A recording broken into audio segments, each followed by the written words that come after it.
বেনামাজির চাইতে বেয়াদব, অসভ্য আর কি? বেনামাজি অসভ্য, বেনামাজি শয়তান। যার কপালে সেজদা নাই ওই শয়তান, ওইটা শয়তান। আমি বললাম, আল্লাহর কোরআন বলছে, ইবলিস তুই সেজদা দিলি না। এক মায়ের 2 বছরের দুধ খাওয়াইছে যে মা, মার স্বপ্ন এই ছিল তোমারে 2টা বছর দুধ পান করাইয়া। মার বুঝি এই স্বপ্ন ছিল যে তুমি 16 বছরে সারাদিন উদা মোবাইল টিপবার বেডি চাইবা। মা তোমার এই জন্য দুধ পান করাইছিল। মার এই নির্ঘুম রাত, মার 9 মাসের গর্ভে ধারণ, এর বিনিময়ে এই ফিরাইয়া দিলা মারে এমন বেইজ্জতি করলা কেন? বাবারে এমন বেইজ্জতি করলা কেন? 16 বছর বাপটা বিদেশ, বেচারার মাথা দিয়া ঘাম ভাইয়া পড়ে এক একটা টাকার জন্য। সারা মাসের জমানো টাকা একত্র করে বাড়িতে পাঠায়। আজকে 16 বছর বিদেশ করে, 18 বছর বিদেশ করে। ওই বেচারা তোমার জন্য, স্ত্রী ছেলে মেয়ের জন্য এতটা কষ্ট কোরবানি স্বীকার করে, বিনিময়ে বাপ তুমি সারাদিন শুধু নারী ছবি, বন্ধুদের আড্ডা, আর একটা ওয়াক্ত সেজদা দিবা না। এই জন্যই তোমার বাবার আপনার মেয়ে 14 বছরের যুবতী সুন্দরী মেয়েটা এতটা টাইট কাপড় পরে, 8-7 কাপড় পরে, এতগুলো পাউডার সুনু ফেয়ার এন্ড লাভলি লাগাইয়া এ বুড়ি বাইরে যায়। আমনে মা তাকাইয়া রইছেন, আমনে যে মাতেন না যে জি কারে দেখাইতে যাও? হ্যাঁ, তোমারে যারা দেখবে 2 রাস্তার 2 পাশে, তারা মুত্তা ফানি লয়নি জিঙ্গাও গিয়া ফেসাব করে ফানি লয়নি। রাক্ষসের মতো যারা হা করে তাকিয়ে দেখে রাস্তার বেপর্দা বোনকে, ওই অপদার্থ, ওই অসভ্য, তাকে দেখার জন্য আপনি আপনার সামনে দিয়ে আপনার মেয়ে বেপর্দা বেহায়া বের হলো। আপনি মা না? আপনি বাবা না? আপনি আপনার সন্তান চিনেন না? আস্তাগফিরুল্লাহ।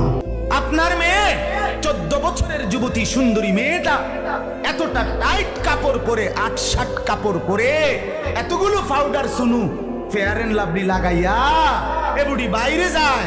আমনে মা তাকাইয়া রইছে। অভিশাপ ওই নারীর প্রতি, যে নারী তুমি বেটি তোমার একটু সুখের জন্য স্বামী বেচারাকে আলগা করে লাইলা। তুমি তো কিছুক্ষণের সুখ হয়তো পাইবা, কিন্তু এই স্বামী মা বাবার নাফরমানির কারণে এই ছেলেটা তারে তো চিরদিনের জন্য জাহান্নামী বানাই দিল। দুনিয়া তৃপ্ত করে না, দুনিয়ায় তৃপ্তি মিলে না বন্ধু। এটা তৃপ্তের জায়গা নয়, এটা তৃপ্ত হওয়ার জায়গা নয় বন্ধু। আল্লাহ তাআলা কোরআনে ওয়াদা দিছে, বান্দা জান্নাতে আইসো, তোমার আমি তৃপ্ত করে দেব, সুখে ভরে দেব। মা তাশতাহি আনফুসুকুম, যা দিল চাইবে বান্দা আমি সব দেব। তোমার চাওয়া শেষ হইলে ওয়ালাদাইনা মাজিদ, আমার কাছে আরো অগণিত আছে কোটি কোটি নিয়ামত, যেগুলো তুমি নামও জানো না, চিনো না বান্দা। তুমি চাও নাই, আমি আল্লাহ নিজের থেকে আরো কোটি কোটি দেব। তুমি আইসো বান্দা, তুমি জান্নাতে আসো, তুমি সবর করো, অপেক্ষা করো। আল্লাহ আমাকেও বুঝার তৌফিক দান করে, সবাইকে বুঝার তৌফিক। নামাজ আমারে পড়তেই হবে, এবার যত কষ্টই লাগুক, যত ক্লান্তি লাগুক, আমাকে পড়তেই হবে। সুদ ঘুষ মিথ্যা হারাম রোজগার আমার ছাড়তেই হবে। এবার আমার সামনে বাকি সবাই লক্ষ কোটি টাকার, মিলিয়ন মিলিয়ন টাকার মালিক হয়ে যাক, কিন্তু আমার যেহেতু অনুমতি নাই, আমি এটা যাওয়া যাবে না। এটাই মুসলমান, এটাই জীবন, এটাই তাকওয়া। আল্লাহ তাআলা আমাদের কাছে এটাই চায়, বান্দা গুনাহ বর্জন করো, আমার হুকুম পালন করো, বিনিময়ে আমি আল্লাহর কাছ থেকে অনন্তকালের জান্নাত বুঝে নাও। রাগ হইলে জিদ করে বিড়িখানা ছাইড়া দেন। যা বেড়া হুজুর, এমন হুজুর বেড়া এত বড় কথা করি, যা খাইলাম না বেড়া, এই রুমে একটা সেত ওঠে নিসাম, কি করবেন? এরকম একটা সেট যদি ওঠে, একটা জিদ যদি ওঠে, তাহলে আমি কামিয়াব, আমনেও কামিয়াব, আমনেও লাভবান, আমিও লাভবান। আমি তো চাই একটা সেট ওড়ো শরীরটার মধ্যে। আল্লাহ একটা ছেলে বলো, ভাই আল্লাহ দোহাই, এই মুসলমানের বাচ্চা, যদি মার পবিত্র দুধ খেয়ে থাকো, বলো তোমার আল্লাহ তাআলা নামাজ পড়ার যোগ্যতা তোমার শরীরের মধ্যে দেয় নাই? তাহলে বেঈমান নামাজ পড়ো না কেন? কেন নামাজ পড়ো না? আমি দাঁড় করাই, এখানে তো অসংখ্য ছেলে এখানে আছো, এখন চেহারা দেখলে বোঝা যায় তোমার ওই চেহারার মধ্যে তো হাইওয়ান আর জানোয়ারের চেহারা। যেই হাইওয়ান আল্লাহকে সেজদা করে না। আজকের এশার নামাজ পড়ো নাই, আজকের মাগরিব এক ওয়াক্ত নামাজ পড়ো নাই, এমন অসভ্য জঙ্গলি এখানেও তো বসে আছো। বেহায়া, লজ্জা করে না? কেমনে ঘুমাইবি বেটা? নামাজ না পড়ে যদি ঘুমাও, ফেরেশতা যদি একটা লাথি মারে, ফেরেশতা যদি একটা লাথি মারে, ফজরের নামাজ না পড়ে যে ঘুমাও, ফেরেশতা যদি একটা ঘুমের মধ্যে রেখে লাথি দেন। ফেরেশতা ঘুমের মধ্যে রাইখা কোনো জাতিকে ধ্বংস করে নাই? কথা বলেন না কেন?